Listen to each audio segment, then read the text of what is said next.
Hi, Jay Hill here, interim leader of Wexit Canada, back for another chat.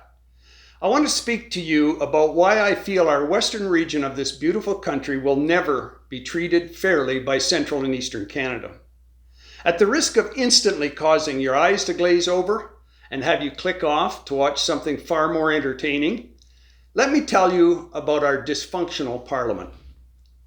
Our parliament consists of two chambers, the House of Commons, roughly based upon representation by population, and the Senate, supposedly the chamber of sober second thought, which is largely supposed to review the legislation, the budgets, spending passed through the House of Commons. For years, many of us here in the West supported what is known as a Triple E Senate. This term stands for an equal, elected, and effective Senate. For the past 153 years that Canada has been a country, our Senate has been none of these. It is neither equal by province or by region.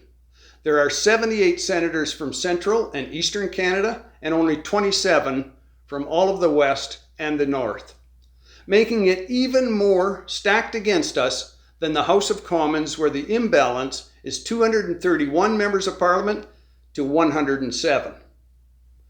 With the exception of a handful of senators that Alberta has elected in the past, vacancies are filled by people appointed by the sitting Prime Minister. This archaic system guarantees the Senate lacks any legitimacy, as once appointed, senators are never held accountable to anyone, least of all the people of the provinces that they allegedly represent. As for effectiveness, we need look no further than two of the most recently passed bills that clearly discriminate against the West. The unbelievably hypocritical Bill C-48 that bans oil tankers from exporting our oil from northern BC ports, despite the fact that oil is imported continuously into eastern ports from our international competitors. Countries with far less stringent labor codes, human rights laws, and environmental standards.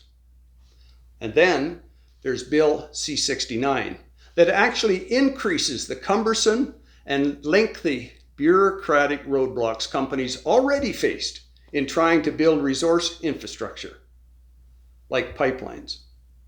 Some believe this punitive legislation will ensure that any new oil pipeline will never be built in Canada.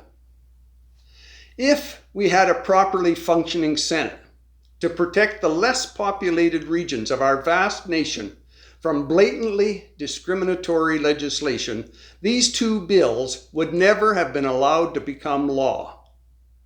If we're honest with ourselves, we know that this completely dysfunctional system of government will never change.